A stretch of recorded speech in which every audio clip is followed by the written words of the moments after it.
Good afternoon. This is Angela Hooper-Menifield of Menifield Associates. Today, I would like to talk a little bit about one of the skills that HR professionals often wish, the candidates that we were interviewing took the time to practice and develop. And that is, of course, good interviewing skills. Well, one of the reasons why I feel like today is a really good day to talk a little bit more about interviewing skills is because, let's just be honest, our unemployment rate is continuing to rise. And as a result of that increase, that means more and more people will be without jobs. Currently, the unemployment rate in the United States is about 15%, 14.7-ish, at least as of end of April. And then when we factor into the equation that about 20 million jobs were lost in April, and every day we continue to see more, what we also know what is going to happen is companies are going to come back, some will. Some organizations will reinvent themselves. But an ongoing thing will be that people will be competing for the jobs that become available. Now, earlier, I actually read an article that talked a little bit about for people in middle to senior management, this is even a more important trait because of a couple of things. It's typically harder for people with the higher salaries and who have the more experience to be hired.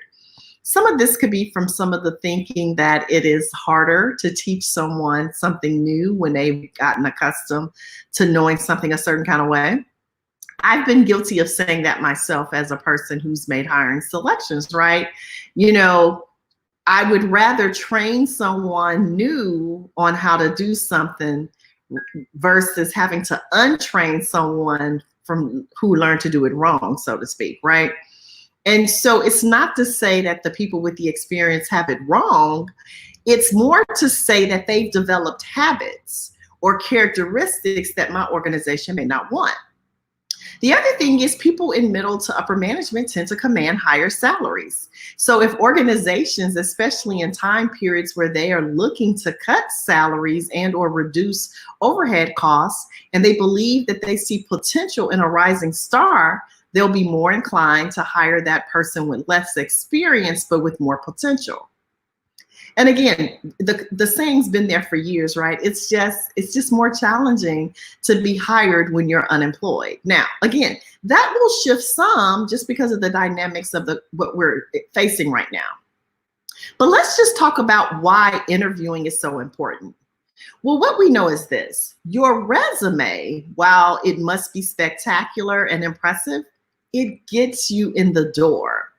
Typically, a resume will not get you hired. A company, whether they use a headhunter, a recruiter, or they recruit within, they will use your resume to make a decision. That decision will be whether or not they want to bring you in and or now in this climate, do a virtual interview or something of that sort. So the resumes, definitely, it needs to get people's attention. It needs to speak to the skill set we're looking to hire for. But all it's doing most of the time is getting you in the door. And as a person who does DISC behavioral assessments, I can tell you oftentimes recruiters and organizations, we use behavioral assessments and other things. Well, that's after the interview typically to confirm the selection that we want to make is the right selection. So again, we're not using these behavioral assessments and other tools and resources to make the decision. It's typically used to confirm the decision we've made is the accurate one. So we've talked about what gets you in the door, and then we've talked about how we want to confirm that decision. So the answer then is, well, what is the material that's going to be used to actually make that decision? Your interview. Interviews are where decision makers, human resource offices make decisions about who should be hired and who shouldn't. And oftentimes people practice a lot of things, right? They'll practice, thinking about like, what kind of questions could I be asked?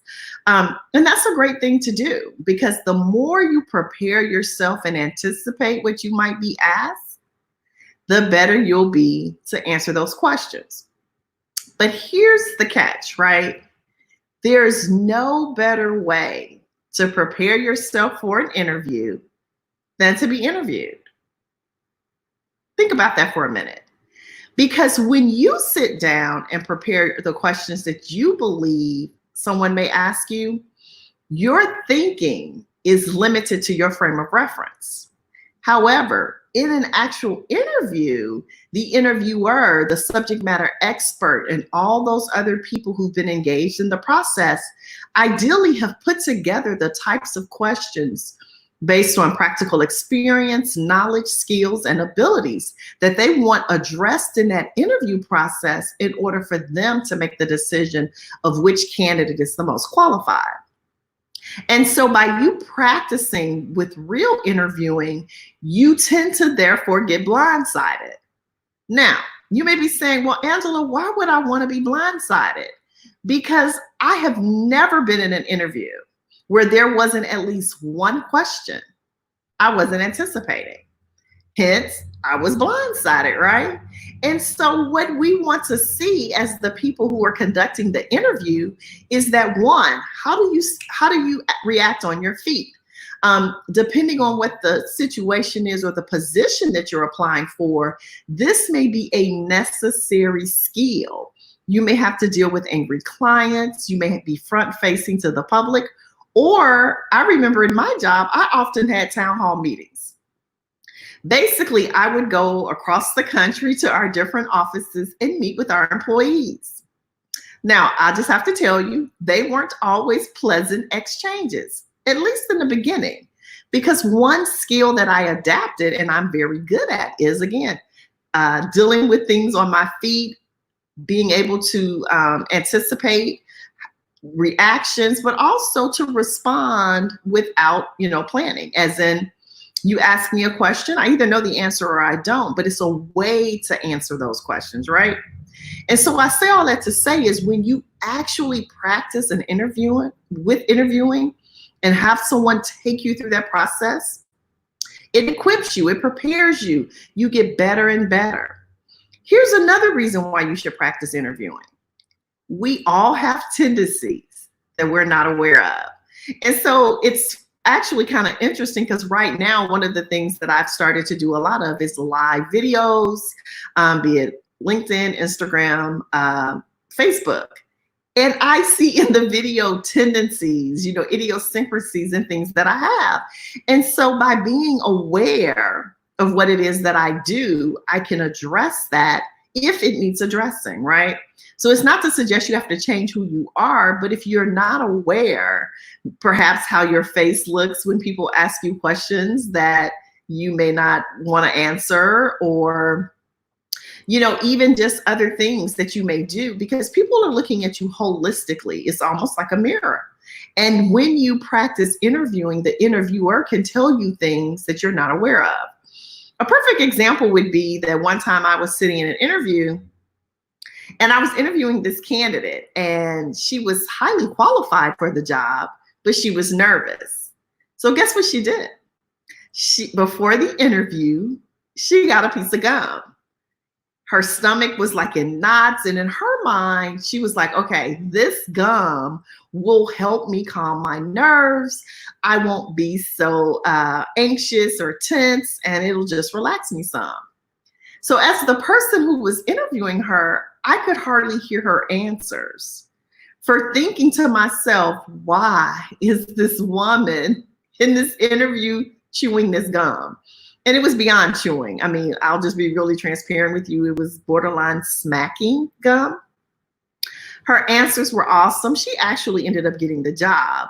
But literally, once the process was over, one of the first things I said to her was, don't you ever go into another interview with gum in your mouth. And in that moment, you could have seen it on her face. She was like, because again, she didn't think about what it would project or what it would look like. She was only thinking about the fact that her stomach had been in knots. She couldn't sleep. She was nervous. And so I tell you that story for a couple of reasons, because again, we see life from our lens, right? So how it is we perceive this action or correction will be perceived. But we need to have the people who see it from the other side, the people who are making the decisions, to give us the feedback. The second part of this story is, had she practiced interviewing, maybe her nerves would not have been so bad to start with, which will have prevented the entire let's eat gum situation in totality. So, cute story. Again, she got the job. It didn't keep her from the job, but it really wasn't a good look. And so when we think about the dynamics of things that are happening right now, and again, this is to be a helpful hint, or tips. We're looking to figure out how can we have an extra edge as we're competing for positions with other qualified candidates. How can we set ourselves apart? One of the ways we can do that is to be prepared for the interview. And again, there's a lot of things we can do to prepare for the interview, but one of the most important things, and again, you can Google this, do your research, data supports that practicing real live practice is one of those things you can do. So I'll use my last few minutes on this video to talk about some ways that I help people practice. So when we practice, one of the things that we actually do is I'm dressed and prepared for the interview, as well as the person who is being interviewed. So it's an appointment, if it's in person, it's in a conference room type setting.